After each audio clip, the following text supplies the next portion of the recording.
जय माता जी दोस्तों, नमस्कार। मेरा नाम रोहित सिंह है। और दोस्तों, आज जो मैं आपको कहानी सुनाने वाला हूँ ना, वो कहानी 1989 में घटित बिहार की सत्य घटना पर आधारित भूतिया कहानी है।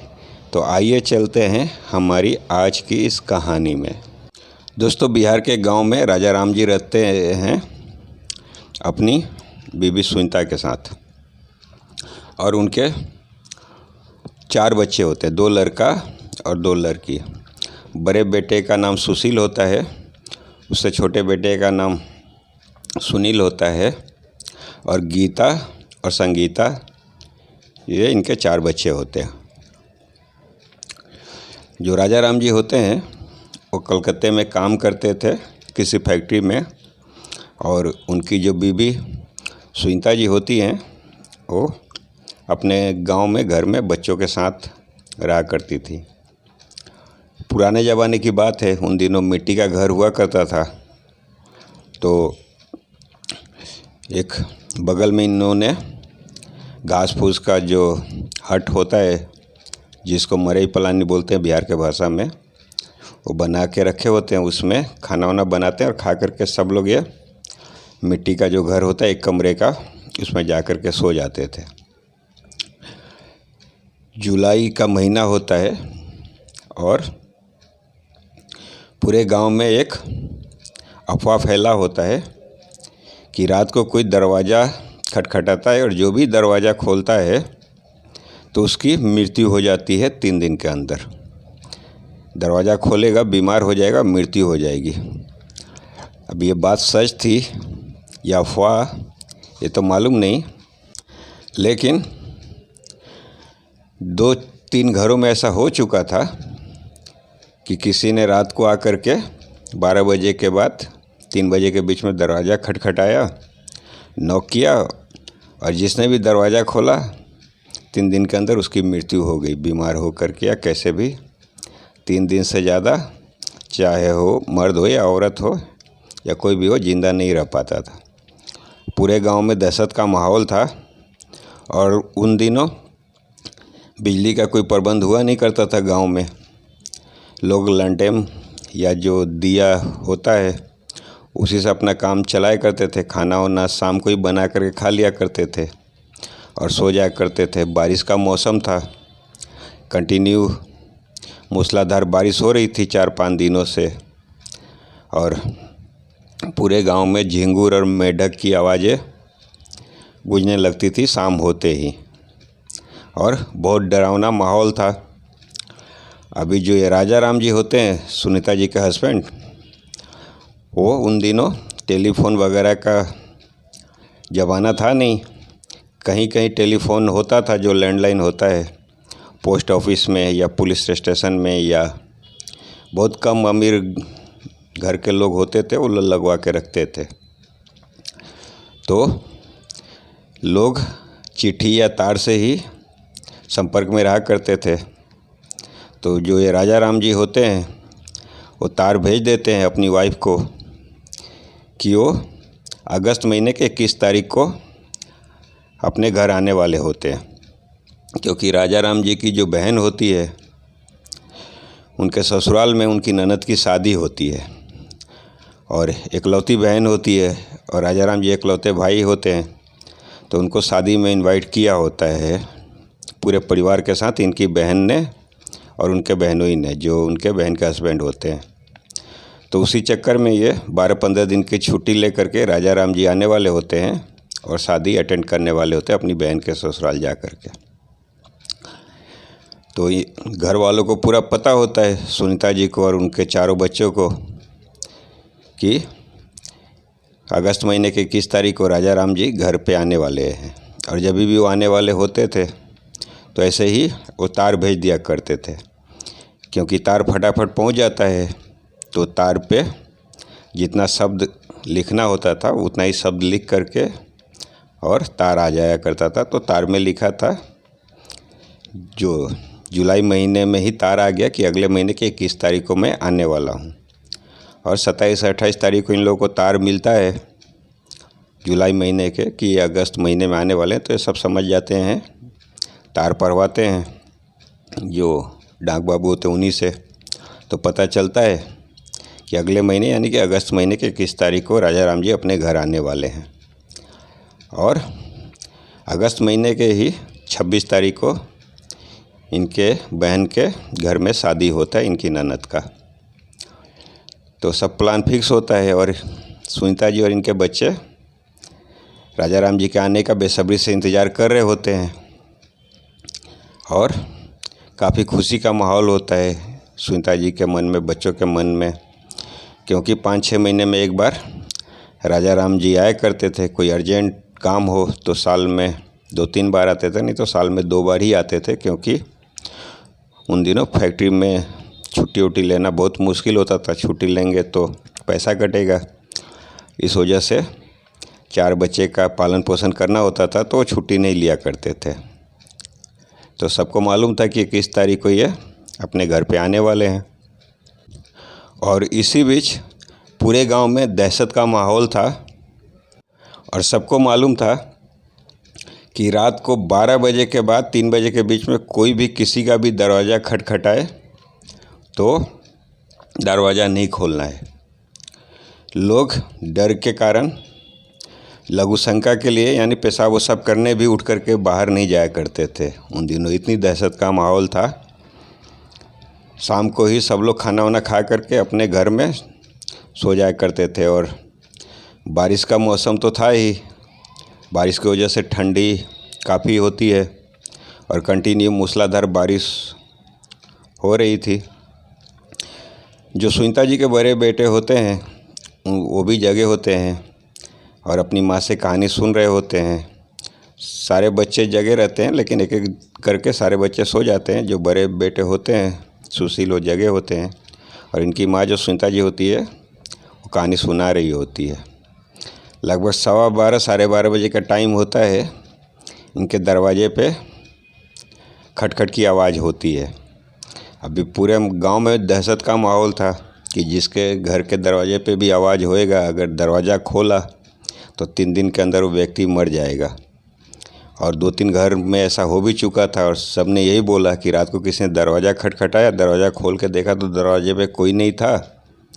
और अचानक सुबह होने तक भयंकर बुखार हो जाता था, खाना पीना छोड़ देते थे। कोई भी चीज़ ज़बरदस्ती किसी को खिलाया जाए तो उल्टी हो जाता था और 3 दिन के अंदर औरत हो या मर्द हो मर जाते थे। तो ऐसे ही 2 औरत और 1 आदमी मर चुके थे और इस वजह से पूरा गांव में डर और दहशत का माहौल था। जब इस सुनीता जी के दरवाजे पे आवाज़ होता है तो सुनीता जी भी डर जाती है और इनके जो बड़े बेटे होते हैं 10-11 साल के होते हैं सुशील, वो भी डर जाते हैं। और ऐसे ही 3-4 बार आवाज़ होता है। अभी ये लोग अंदर से कुछ आवाज़ देते नहीं और बाहर से कंटिन्यू आवाज़ दरवाजे पे कोई कर रहा है।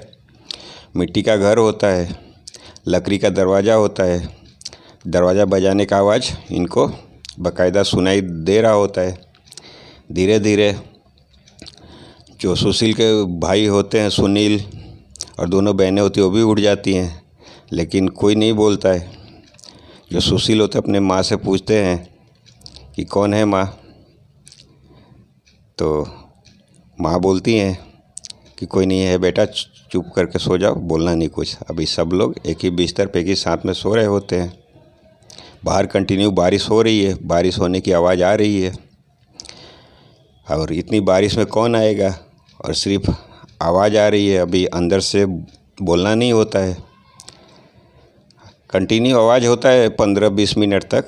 और उसके बाद जो सुशील होते हैं और उनकी माँ होती है उनको आवाज़ आता है कि जो राजा राम जी हैं इनके पीते सुशील जी के और सुनीता जी के हस्बैंड वो बोल रहे हैं सुनीता सुनीता।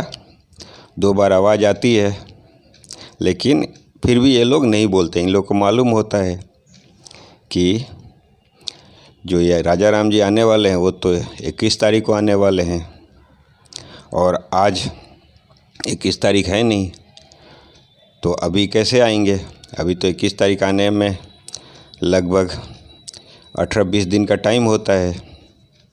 तो इनके दिमाग में होता है तो ये लोग कुछ नहीं बोलते हैं और थोड़ी देर बाद दरवाजे पे खटखट की आवाज़ आना बंद हो जाता है। ये लोग थोड़ा देर वैसे ही सुनते हैं, फिर थोड़ी देर में आवाज़ आने लगता है दरवाजे पे खटखट की, लेकिन सिर्फ 2 बार आवाज़ आता है बुलाने का, जो बिल्कुल सेम टू सेम राजा राम जी की आवाज़ में ही वो जो भी व्यक्ति बाहर से बुला रहा होता है 2 बार बुलाता है, लेकिन ये लोग अंदर से कुछ नहीं बोलते हैं। और फिर से आवाज़ आने लगता है खटखट करने का, लेकिन किसी के बुलाने की बोलने की कोई आवाज़ नहीं आती है बाहर से। ऐसे कर कर के रात बीत जाता है। सुबह होती है तो जो राजा राम जी की वाइफ होती हैं सुनीता जी, बगल में ही एक पड़ोसी होते हैं, उनकी वाइफ इनकी घनिष्ठ मित्रता होती है इनसे, तो उनसे जा कर के बोलती हैं कि भाभी ऐसा ऐसा हुआ और मैंने दरवाज़ा नहीं खोला, लेकिन 2 बार आवाज़ भी आया उनके, अपनी पति का नाम लेती हैं कि उनके आवाज़ में 2 बार किसने बुलाया भी था, फिर भी मैंने दरवाज़ा नहीं खोला। तो जो होती हैं पड़ोसन बोलती हैं बहुत सही किया, तुमको तो मालूम ही है गाँव का क्या माहौल है, रात को किसी न किसी का दरवाज़ा कोई बजाता है और जो भी दरवाज़ा खोले बाहर कोई दिखता नहीं है और इंसान बीमार होता है और 3 दिन में मर जाता है। अभी पता नहीं है सच है अफवाह या किसी डाइन भूतिन की करामात है, लेकिन अगर सब लोग डर रहे हैं तो हमको भी डरना चाहिए। और रात को दरवाज़ा खोलना भी सही नहीं है, क्योंकि 12 से 3 बजे का टाइम सही नहीं होता है, और उसी बीच में कोई दरवाज़ा बजाए तो डरने का काम है। तो तुमने सही किया, दरवाज़ा नहीं खोला। तो ये अपनी जो आशंका है वो जाहिर करती हैं कि लेकिन भाभी जो आवाज़ आया था 2 बार वो क्या, तो हो सकता है कि कोई छलावा हो, कोई तुमको भ्रमित करने की कोशिश कर रहा हो कि शायद पति के आवाज़ में आवाज़ दूँ तो तुम दरवाज़ा खोल दो, तुमने सही बात नहीं खोला। फिर भी अगर तुमको कोई आशंका है तो जाओ डाक बाबू के वहाँ से फ़ोन कर लो, तुम्हारे पति का तो फ़ोन ही है, उन्होंने बोला है कि कोई भी अर्जेंट काम हो तो इस नंबर पे फ़ोन कर सकते हैं और तुमको बुला के फैक्ट्री वाले बात करवा देंगे, उनको बुला के बात करवा देंगे। तो तुम जाओ वहाँ पे अपनी आशंका दूर कर लो। अभी अपने बड़े बेटे सुशील को लेकर के जाती है डाक बाबू के पास डाकखाने में और बोलती हैं कि मुझे फ़ोन करना है। नंबर देती हैं, जो डाक बाबू होते हैं गांव में ही डाक खाना होता है और गांव के ही वो इंसान होते हैं, तो वो फ़ोन लगा देते हैं। फ़ोन लगा करके मैसेज देते हैं कि राजा राम जी को बुला दीजिए, उनकी वाइफ बात करने वाली ही है। वो बोलते हैं कि 15-20 मिनट बाद आप कॉल करिए, हम बुला के रखते हैं। एक कॉल डिस्कनेक्ट करते हैं और 15-20 मिनट तक इंतज़ार करते हैं और फिर 15-20 मिनट बाद फिर से ये कॉल करते हैं। तो राजा राम जी कॉल उठाते हैं और फिर सुनीता जी सारी बात बताती हैं उनको कि ऐसा ऐसा हुआ था और ये बात है। तो राजा राम जी भी उधर से बोलते हैं कि बहुत सही किया तुमने दरवाज़ा नहीं खोला, मैंने तो तार भेज ही दिया था कि मैं 21 तारीख को आने वाला हूँ और कल रात 30 तारीख था, तो मैं 30 तारीख को कैसे आ जाऊँगा, अभी तो काफ़ी टाइम है मुझे आने में। तो सही किया तुमने दरवाज़ा नहीं खोला। हो सकता है कि कोई ऊपरी हवा हो, भूत प्रेत हो या कोई डाइन भूतिन की करामात हो। 21 तारीख को ही मैं आने वाला हूँ, 21 तारीख को ही आऊँगा सुबह सुबह। उससे पहले ऐसा कुछ भी हो तो तुमको दरवाज़ा नहीं खोलना है और अपने बच्चों का ख्याल रखना। ये बोल करके राजा राम जी कॉल डिस्कनेक्ट करते हैं और जो सुशील जी होते हैं और उनकी माँ सुनीता जी वो संतुष्ट होकर के अपने घर पे आ जाती हैं और आकर के जो पड़ोस वाली भाभी होती हैं उनको सारी बात बताती है। तो भाभी बोलती हैं कि हाँ देखा, मैंने बोला था ना तुमने दरवाज़ा नहीं खोला, बहुत सही किया, लेकिन कॉल कर लिया, तुम्हारे मन में जो आशंका थी वो भी पूरी हो गई और पता चल गया कि वो नहीं थे। तो ज़रूर तुम्हारे साथ ये कुछ अनहोनी होने वाला था, जो तुमने अपना दिमाग चलाया और पति के भ्रम में जा कर के तुमने दरवाज़ा नहीं खोला, इसकी वजह से तुम और तुम्हारे बच्चे सुरक्षित हैं, नहीं तो हो सकता है कुछ अनहोनी हो जाती। तो दोस्तों ये थी हमारी आज की कहानी। हमारी कहानी आपको कैसी लगी? अगर कहानी अच्छी लगी तो कहानी को लाइक करिए। और दोस्तों कहानी तो आप लोग देख रहे हैं लेकिन चैनल को सब्सक्राइब नहीं कर रहे हैं, हो सके तो चैनल को भी सब्सक्राइब करिए। और जो भी आपका विचार है कमेंट बॉक्स में आप कमेंट कर सकते हैं। और भगवान ना करे किसी के साथ ऐसी कोई घटना हो, लेकिन आपके साथ या आपके जानकार के साथ ऐसी कोई भी घटना कभी घटित हुई हो तो डिस्क्रिप्शन में हमारा व्हाट्सएप नंबर है, ईमेल आईडी है। आप अपना विचार रिकॉर्ड करके या लिखित में कैसे ही भेज सकते हैं। बशर्ते है कि कहानी सच्ची होनी चाहिए। अगर हमको लगेगा कि आपकी कहानी सच्ची है तो हम अपने चैनल से उसको ज़रूर प्रस्तुत करेंगे, नरेट करेंगे। और दोस्तों, कहानी जब भी सच्ची मिलेगी तो ही मैं कहानी अपने चैनल से लाऊंगा। अगर कहानी सच्ची नहीं मिलेगी या मुझे लगेगा कि मेरे पास कोई सच्ची कहानी नहीं है तो उस दिन मेरी कहानी नहीं आएगी। तो एक दिन या 2 दिन या कभी हमारी कहानी नहीं आए तो आप लोग ये सोचिएगा कि हमारे पास कोई अच्छी कहानी है नहीं जो हम अपने चैनल से अपलोड कर सके, इसीलिए हमारी कहानी नहीं आ रही है। और जब भी हमको ऐसी कोई सच्ची कहानी मिलेगी जो रियल हो, जिसमें कोई मिर्च मसाला नहीं हो, जो आजकल के लोग अक्सर कहानी सुनाते हैं, जो बहुत बड़ा चढ़ा करके दिखाते हैं और बताते हैं। दोस्तों, भूत प्रेत की घटनाएं ऐसी नहीं होती है, वो तो हवा होता है। प्रेतात्मा एक आत्मा है जिसके पास शरीर नहीं है। वो कैसे किसी का पेट फाड़ करके खा सकता है, कैसे किसी का कुछ कर सकता है। जो भी करेगा वो इस तरीके से करेगा जो आदमी को भ्रम हो, और भ्रम की स्थिति पैदा करते हैं ये भूत प्रेत आत्माएँ। ऐसे नहीं होते भूत प्रेत आत्माएँ कि किसी का पेट फाड़ के खा ले, किसी को जो आजकल के लोग मिर्च मसाला बना करके सुनाते हैं। तो ऐसी कहानियाँ मुझे पसंद नहीं है। मैं सीधा और सरल कहानी ढूंढता हूँ जो सच्ची लगे लोगों को भी और मुझे भी सच्ची लगे। वैसी कहानी मैं अपने चैनल से लेकर के आऊँगा। तो दोस्तों, ये थी हमारी आज की कहानी। आप अपना ख्याल रखिए। हर हर महादेव दोस्तों, नमस्कार।